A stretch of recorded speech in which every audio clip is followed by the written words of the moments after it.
Everybody, this is Dream, and today we have a 12-game NBA slate for you. Before I get into the injury report, can you guys smash that like and subscribe button? It really helps the channel a lot. I will be putting a college basketball slate right up in the members section today, so make sure to check that out. You can join memberships by looking at YouTube members in on YouTube here. So also check out Discord in the description below. We have a lot of people in there. There's a lot of good times. So with that said, let's get into the slate here. So we do have a lot of injuries on this slate. For the Detroit Pistons, we're going to have Ivy and Burks both questionable. For the San Antonio Spurs, it looks like Vassell is still questionable. For the Orlando Magic, Fultz is questionable, and Carter Jr. and Gary Harris are both out. For the Wizards, it looks like we have Abadija questionable, Gafford questionable, and Kispert questionable. For the Clippers, excuse me, it looks like Mann is still out. For the Knicks, Barrett is questionable. That could definitely open up some options if he's out. For the Lakers, we have Hackamore, Vanderbilt, and Vincent all out today. Then we're going to look at the Nets. Let's see where they are. The Nets have Claxton and Cam Johnson out. Then we're going to look at the Thunder. They have Shea Alexander and Kendrick Williams out. And then we're going to look at the Kings with Fox and Lyles both out still. And then we're going to look at Houston. Amin Thompson is still out. So is Oladipo, who hadn't played yet. And then for the Pelicans and the Nuggets, the Pelicans have McCollum out and Alvarado out. Murphy and Marshall are also out. And then for the Nuggets, Murray is out today. So we have a lot of interesting injury situations here. However, a lot of them came out early, so they're really they got them out before the prices came out. So a lot of guys have been boosted in price as a result of that. Let's go and get into the slate though. So we're gonna start with our guards here. So Luka is obviously a great option, though he's super expensive. He's almost max price as you can be at $12,000. He's had 360 fantasy point games or better, and his floor is really good. But the concern here is just the super high price. That said, he's had 4 games of, um, he's had 4 games this season and 6 starts where he's been in a perfect lineup, so do keep that in mind as well. He will be hard to roster, though, because there's not a ton of cheap plays on the slate, but he's definitely in play on this one. Halliburton is a core play for me so far, at least right now, until we get more news on injuries. He's played in 5 games thus far, and he's been 5x at this price in 4 of them. The one lone bad game was against Cleveland, which is a slowdown game. The Spurs will be a much faster upside game, and he has a lot of potential in this one. Then we're going to look at Tyrese Maxey. See, for Philly. Now, Maxey has been pretty solid so far. His price is still pretty good for what he's doing so far this season. He's been a little bit up and down in price, but he has some nice upside here. With Harden gone, he is now the top tier guy on this team outside of Embiid, so he gets a lot of usage as a result. And he's got a great matchup here, and so I do like his upside in this particular situation. Tyler Hero, his price has definitely jumped up a lot as he's been pretty much the core scoring guy for this team right now. He's been over 22 real points in all but the first game of the season, and he looks like a great option on the slate. His price is a little bit of concern because he definitely has a lower floor, and he's only $200 cheaper than Maxey, but he's definitely in play on the slate. Brandon Ingram is also in play in a similar price range. With McCollum out, his usage should be up plenty. He's only played in a handful of games, and he hasn't 5x at this price point yet, but he's going to have all the usage he can handle today, and so he definitely looks like a good option. On the slate, Van Vliet for Houston also in play as he's played fairly solid throughout the season. He's got a bad floor, but he definitely has a high ceiling as he's been over 50 fantasy points in 2 of the last 4 games, and he's been pretty solid. That one bad game was against Golden State as well, and he gets a favorable matchup against Sacramento this time, so that gives him a lot of utility on the slate. Drew Holiday does come in as a decent option on this slate, though. He is a GPP play as he's a little bit pricey, especially considering he's the fourth or fourth option on the team basically for scoring. But with the he definitely has some potential. If anybody gets ruled out before the game, then that would definitely boost him as well. But right now he's a GPP play squarely. Dinwiddie is also in play today for Brooklyn. Now, he's been up and down so far this season, but he definitely draws some potential in this game. He has a high ceiling. He just really hasn't been consistent. As you can see, his minutes have also fluctuated as a result of his play, and his shooting has been pretty average at best in some of these games. But he definitely has some potential, and he has good three-point metrics. He's actually got good assist rate as well, so it's just a matter of him getting in tune. I don't know if Ben Simmons playing actually hurts him a little bit, but he's still playing pretty solid. He has a good ceiling, so again, his floor is really low right now, but he was consistent last year, so hopefully he'll get into the groove as the season progresses. Dylan Brooks has been really solid so far this season. His price is still pretty good. Really hasn't come up at all that much so far, so and his floor is pretty much where he's at price range almost. So I really like his upside in this one. He's also had two monster games, last two games, and he looks like he's really turning it on in the fourth quarter as well. And if he's going to continue to play like that, then he's somebody you have to consider, especially while his price is still good. And then we have two value plays in Jordan Hawkins and Dyson Daniels for the Pelicans. They are the guys that are most favorable to get more minutes as a result of McCollum being out. Now, Hawkins did get some big boost in minutes in some games due to Ingram being out, and he definitely paid off in a couple of them. But he still has a very low floor, so to keep that in mind. But if he draws a start, he'll be somebody to consider. And then Dyson Daniels has been really solid this season so far. It's, you'll see that he's actually played about 22 minutes every single game. He's only had one game under 17 fantasy points. Now, his price is a little bit higher than I'd like it to be, but if he does turn out and draw a start, then he would definitely be in play. But he is high risk, high reward. You can also consider Cason Wallace, Zach LaVine, Jordan Clarkson, and Davion Mitchell at this position. However, Cason Wallace and Mitchell's prices have both skyrocketed. Also, Reggie Jackson, but his price is also pretty high for this particular slate, so that is a concern as well. So, moving into our forwards here, we're going to start with Victor Wembanyama. Now, he started the season a little bit rough, but he's had some really solid games the last few.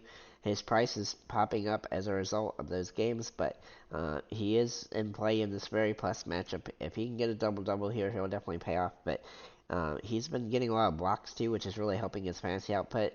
Keep in mind, I don't typically like to use guys that have a necessity for blocks and steals to really pay off, but he definitely is capable with his length to get those blocks, and so that definitely gives him about a 5 to 10 fantasy point boost if he can get a few. So we'll have to see, but I do like his upside here. Brandon Ingram can also play at this position. Then we'll look at Porzingis. For the Boston Celtics. Now, he does face a pretty good matchup here in Minnesota, and he's been pretty solid, but he's still trying to find his footing, so he's still a GPP play because he's had some ceiling games, but he's also had a couple of floor games, and that really has to do with the fact that they have 4 stars on this team, so he's definitely a GPP play on the slate, though. DeMar DeRozan does look interesting today. Now, his floor is around 30 fantasy points, which he's basically hitting a lot so far this season, but his price is still pretty good.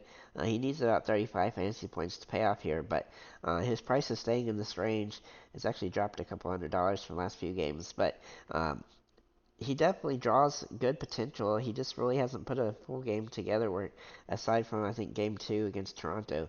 But he faces a pretty good matchup for himself here, and he has kind of had a tough defensive schedule, so I give him a little bit there. He's a pretty consistent player though, and I do usually like to put him in the lineup if he's under $7,500, and that's where he's at. And he definitely gives you some utility to move other guys around. Then we'll look at Jalen Williams for Oklahoma City. Now, in the last game with SGA out, he definitely did pretty solid. Though he had too many turnovers, I still look for him to have a pretty solid game here against Atlanta, and he has some nice metrics for this one. His price is still pretty good, though it is rising, so that is a little concern going forward. Jabari Smith Jr. is a core play for me for Houston. He looks really solid today. He's played really good so far this season. He does have a low floor, but he's got a great matchup here in Sacramento, and he actually dominated them for almost 40 fantasy points the last game, and his price only went up $100. Now, I don't expect him to get to 40 fantasy points again, but I do think he can get to 15 and 10, or get somewhere between 7 to 10 rebounds in this one. So hopefully he can do similar type of game here. Then we'll look at Jalen Johnson, who's been just absolutely phenomenal so far for Atlanta. What a nice surprise, and he's been in the starting lineup the last couple games now. If he can continue to start, then he'll definitely be in play. Though his price is coming up a little bit.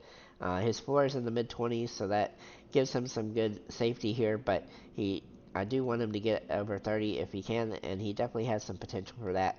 But a 25 to 30 fantasy point game is the most likely in this situation. But he definitely has some upside in this matchup, especially with a weaker team in Oklahoma City right now, and the fact that they play a fast-paced style of basketball.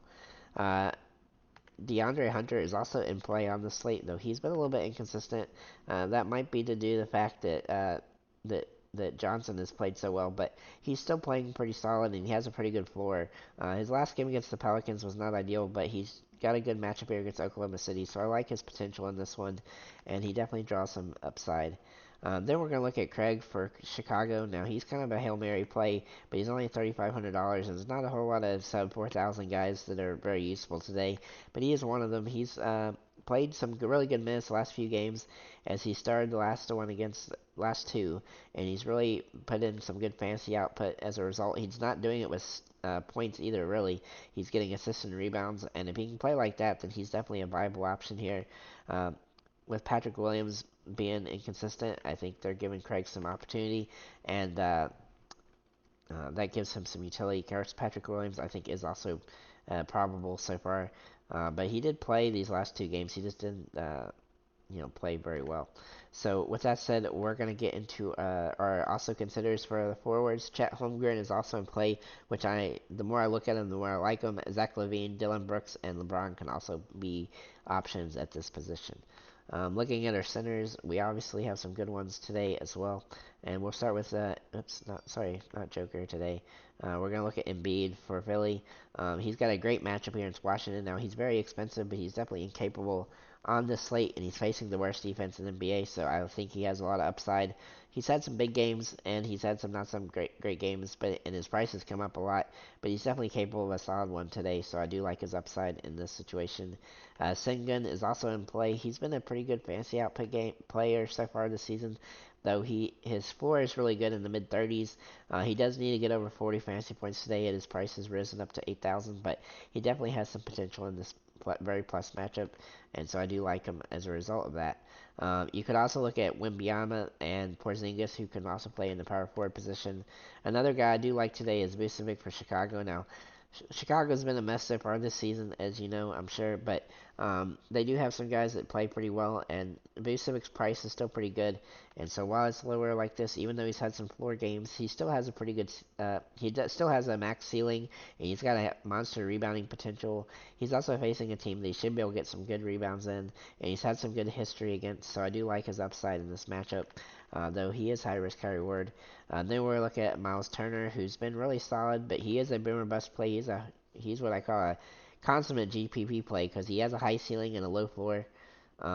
As he can get over 50 fantasy points, but he also tends to have 25 fantasy point games, as he's had 3 of those in this season already. But he's also had 3 over 40, so his price fits squarely in the middle. So he is hard to roster on this one because of that, but he is definitely capable. He's definitely a GPP play for your GPP lineups. Looking at Zach Collins here, Collins has been surprisingly consistent so far this season. I really didn't expect him to be as consistent with all the minutes inconsistencies that he tends to have, but he's played pretty solid despite the minute inconsistencies, and even though he's only had a few games over 30 minutes, those 3 games that he did have been over 35, so he's definitely capable of good games here. He has had 1 double-double, but he's actually getting quite a few assists, which is definitely helping his fantasy potential as well. And then we'll look at Guga for Orlando. Now, he started the last game. He played 26 minutes and scored 37 fantasy points. He had a double-double, and he also had 5 blocks. I don't expect that to happen against Dallas, but I do think he's got some utility here, as Dallas really doesn't have a traditional center, so he should have some utility on this one. While his prices come up some, he did pretty well last season in the very few games he played over 20 minutes. Uh, but he managed to 5x, I think, in all but one of them, and that was about 8 games. So he's definitely capable of that, but he's high risk, high reward on the slate because of his price increase. And you could also consider Chet Holmgren and Julius Randle at this position. So let's look at our FanDuel picks now. So for FanDuel, we got point guards. Halliburton and Kyrie Irving are both fairly priced here. Lillard is also the same price as Irving, and it feels a little bit safer, though he's been a little bit more inconsistent because of the options there in Milwaukee, but I think both of these guys have some utility today. And Malik Monk has played very well with Fox coming off the bench, and his price is still pretty fair here. And then Reggie Jackson is actually priced pretty good on FanDuel, so he's somebody you can definitely utilize here. You could also consider Josh Giddey. Looking at shooting guard, Kyrie and Zach LaVine are both in play here. Now LaVine is a little bit pricier than I'd like him to be, but he's definitely in play on the slate.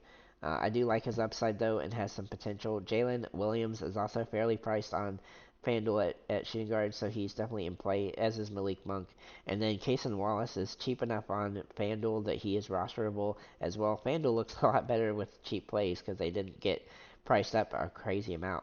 Also consider Josh Giddey, Josh Richardson, and Kelly Oubre at the position. Moving in our small forwards, Jalen Williams again can fit here. DeMar DeRozan is still priced pretty fairly for FanDuel here, and so he's in play. Jalen Johnson might be a little bit too cheap over here and becomes a really good play. And then the two forwards from Indiana and Bruce Brown and Buddy Hield, they both have upside, and they both price pretty fairly, but it'd be hard to pick between the two of them, quite honestly, at this point. And then Brendan Ingram is going to have a lot of usage as a result of the situation there. Also consider Jimmy Butler, Kelly Oubre, and Josh Richardson at small forward. At power forward, we get kind of crazy with Sabonis being a little bit too cheap. He's played really well so far this season. He's got a usage boost with Fox out. Victor Wembanyama is also in play for the Spurs, though he's going to be high risk, high reward today. Zion is just cheap enough to be considered on FanDuel, but he still has some risk associated, especially injury risk. Zach Collins seems a little bit underpriced here and is definitely in play as a possible option. And then Jalen Johnson looks like a solid option here as well. You could also consider Giannis and Jimmy Butler. And then for the centers, Embiid, obviously super expensive, but is definitely in play. Sabonis in play as well here.